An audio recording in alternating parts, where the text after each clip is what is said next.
Hey girl, welcome or welcome back to the channel. If you're new here, my name is Trinity and I make content to help you become your best self in all aspects, whether it be physically, mentally, emotionally, you name it. Now today we are on our fourth episode, our final episode of the Reclaiming 2025 series where we discuss your mid-year glow up. If you're here, I want you to give yourself a pat on the back because you have done something so powerful. You've decided not to give up on 2025. And let me just say, I'm so proud of you. I'm so proud of us because we're in this together. I know how easy it is to get to the midpoint of the year and just say, you know what, forget it. Like, I have not accomplished half of the goals that I set for this year. I'm gonna just wait until January and start fresh. A lot of people do that when we get to this point in the year. So again, I'm so proud of you for taking initiative, taking the step to actually try to turn your year around, because you don't have to wait until January to start fresh. But like I stated in our previous episodes, I believe that there's so much power in a mid-year glow up because you're able to reflect and move based on experience without feeling like you have to have a whole clean slate. No, you're literally going based off of what already happened in the first 6 months. So far, we've talked about vision, realignment, building new habits. But what happens when motivation fades? What do you do on the days where you literally just don't feel like it? And that's what today's episode is all about: how to stay consistent when motivation is nowhere to be found. Because the truth is, you don't need more motivation. You need better systems. And if you're not new to my channel, you know that I talk about this all the time. I'm always talking about systems and routines because I know firsthand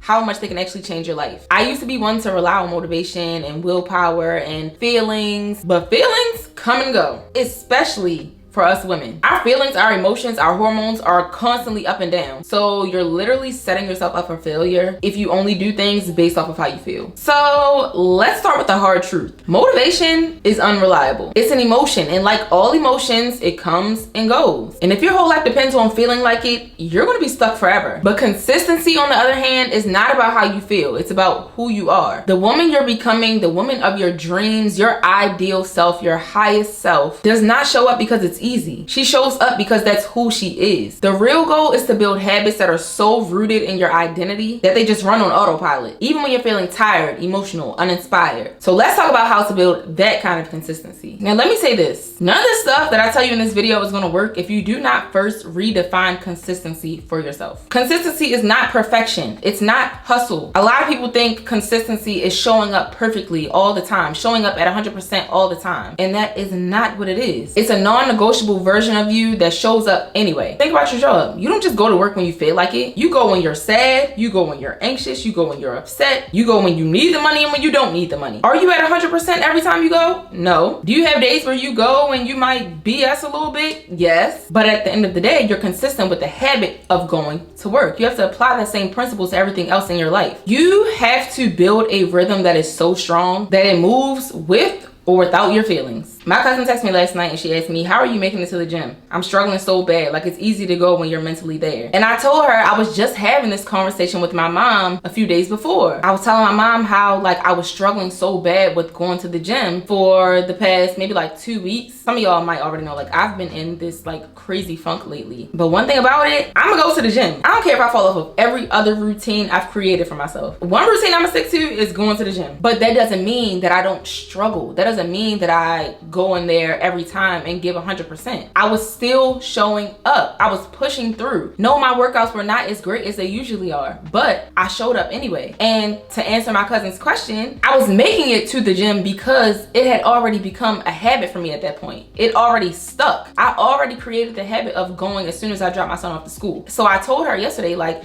I literally don't feel right if I drop Jax off to school and do not go to the gym. But that first 30 days, when you're trying to build the consistency, you're trying to build the habit, you're trying to build the routine, stick to the routine, it's really, really hard. But I'm telling you, once it becomes a part of your identity, once it becomes like a regular part of your day-to-day and you don't really have to think about it, it becomes a subconscious thing, you're gonna go whether you feel like it or not. I'm not saying that I never miss a day, but I'm definitely at a point where my feelings do not dictate whether or not I go to the gym. It's kind of like going to work. And that's how you have to be with all of your goals. It has to become a part of you, but it can't become a part of you if you do not start off going when you don't feel like it. I'm going to give you 5 tools that will help you to keep showing up even when you're not in the mood. Number 1, lower the bar and raise the frequency. You do not have to go hard every day. Instead of saying, I'm gonna work out for an hour, try just saying, I'm gonna stretch for 5 minutes. Although your goal may be to go to the gym every single day and do a crazy workout, realistically, you won't be able to do that every single time you set out to do that. But that doesn't mean don't do anything. That doesn't mean don't move your body at all. A lot of us set ourselves up for failure when we create these routines that don't really allow us to have any room for error. Like, we literally tell ourselves, oh, I'm failing if I don't go to the gym and strength train for an hour. It doesn't have to be that intense. Because let me tell you, consistency will beat intensity every time. Number 2, this is kind of similar to number 1, but you need to create a bare minimum version of your routines. We talked about this last week, but it's so important to have a backup version of every habit for your low energy days. Maybe part of your evening routine, one of your evening habits is to do some journaling before you go to bed every night. Maybe on the regular, you write out like 3 pages in your journal, but there are going to be some nights where you do not feel like writing that much for that long. And you need to have a backup plan in place for when you do not feel like doing what you usually do. I like to journal at night before I go to bed, but I know myself and I know that I am not gonna journal the way I really want to every single night. But instead of telling myself, okay, I'm not gonna journal at all, I'm just gonna go to sleep. Maybe I don't actually pull out my journal. Maybe I pull out my phone and I go to my notes app and I just write 3 things that I'm grateful for. If you're following my Rebuilding My Life at 29 vlog series, you know that I have been doing gratitude journaling every single day. I have this list in my notes app on my phone titled Good Things Are Always Happening to Me, and I literally just add to that list every day. Sometimes I put 1 thing, sometimes I put 3 things, sometimes I put 5 things, but it's something that doesn't really require a whole lot of effort. So yes, it would be ideal for me to really write and brain dump every night, but I know that I'm not always going to have the energy for that. So I already have a plan in place, a backup plan that requires low effort but still allows me to be consistent, because consistency is not necessarily doing the same thing all the time. It's constantly moving the needle, even if it's not as intense every single time, and even if you're not at 100% every single time. There are some weeks where I miss my upload for YouTube, but I try my best to post something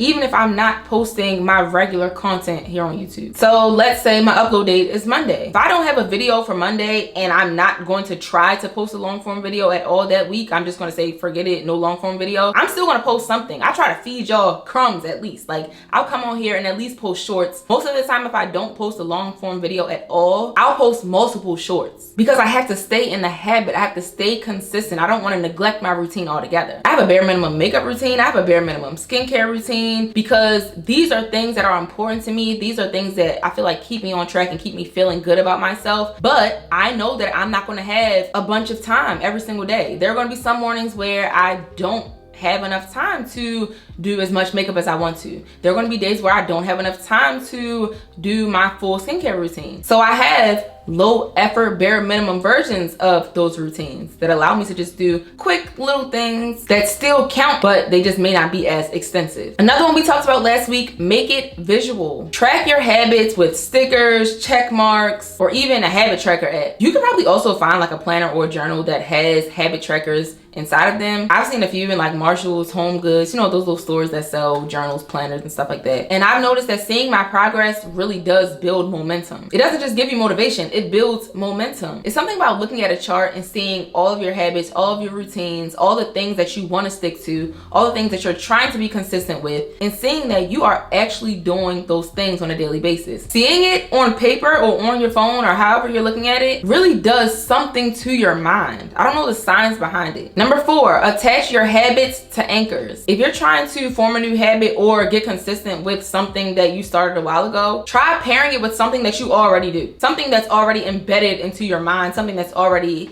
in your routine, something that's pretty much already your identity. And it can be something as simple as brushing your teeth, something that everyone does. Hopefully. Just tell yourself, okay, every morning after I brush my teeth, I'm going to do my affirmations. It doesn't necessarily have to be 2 things done at the same time. When you're using an anchor habit to build a new habit, you're just using that anchor habit as your cue so that your brain eventually associates brushing your teeth with doing your affirmations. And once your brain associates the two, eventually you'll realize that you're on autopilot. It becomes automatic and it reduces decision fatigue. Decision fatigue is a thing that messes a lot of people up. The reason why a lot of us can't be consistent with our goals and our routines and our habits is because we have too many options for other things that we could be doing. If you're trying to get some work done and your phone is sitting right in front of you, you're gonna be so tempted to pick that phone up and either scroll on Instagram, scroll on TikTok, text your friend, answer the phone when it rings. You subconsciously have to make so many decisions and your brain gets fatigued to the point where it's like, okay, yeah, forget it. So you have to literally give yourself less choices. Number 5, practice the 5-minute rule. I love this one because it's kind of like you're tricking yourself. When you have something you need to do but you don't really want to do it, just tell yourself, okay, I'm just gonna do it for 5 minutes. Most of the time, once you start, you're gonna go past 5 minutes because you're gonna say to yourself, well, I've already been doing it for 5 minutes. That was nothing. I'm just gonna keep on going. All right, now lastly, let's talk about what to do when you do fall off, because it's gonna happen. You're gonna fall off at some point with all of your goals. That's just life. It happens. But I noticed that so many of us make the mistake of shaming ourselves when we don't show up and when we fall off of our routines, our goals, our habits. Stop calling yourself lazy. Stop beating up on yourself just because you missed a week in the gym, or just because you ate bad for a week, or because you spent more money than you said you would for the month. It's okay. It's all a learning experience. And I'm talking to myself while I'm talking to y'all, as always. I beat up on myself so bad a few weeks ago for falling off of my routines and for just allowing myself to be in a funk for so long before I finally decided to fight back. But I had a reality check yesterday and I was like, girl, it's okay. Like, this happens to everybody. What matters most is that you don't allow yourself to just sit in it and be like, okay, I fell off. I'm never going to get back up. I'm never going to try again. This is it. Like, I didn't do as well as I thought I would do. I didn't stick to it the way I wanted to, the way I said I would. So I'm done with it. Don't do that. You got to get back up. You can't allow yourself to spiral to the point of no return. When you fall off, you have to shift your mindset. Don't tell yourself you're starting over. You're not starting over. You're picking up where you left off. And the good thing about picking up where you left off is you're able to have a sense of self-awareness that you didn't have before. You're able to reflect and say to yourself, okay,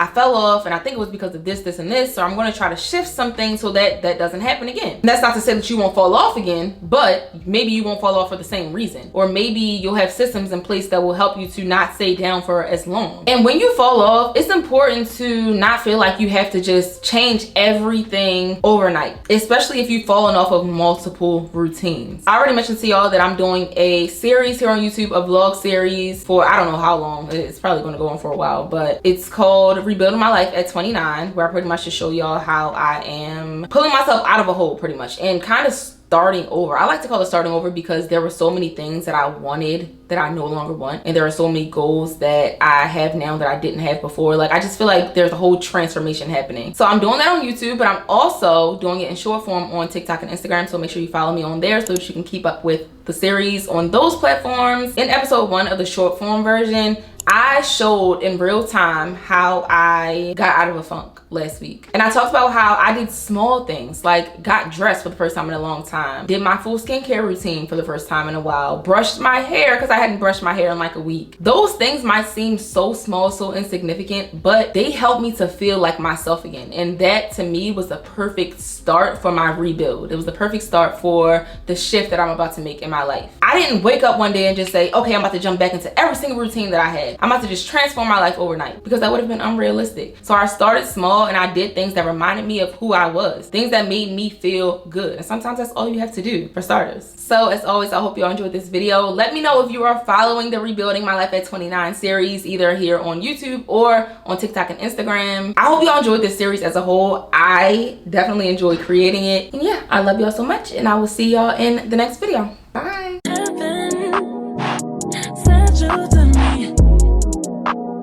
I'm just hoping I don't beat history.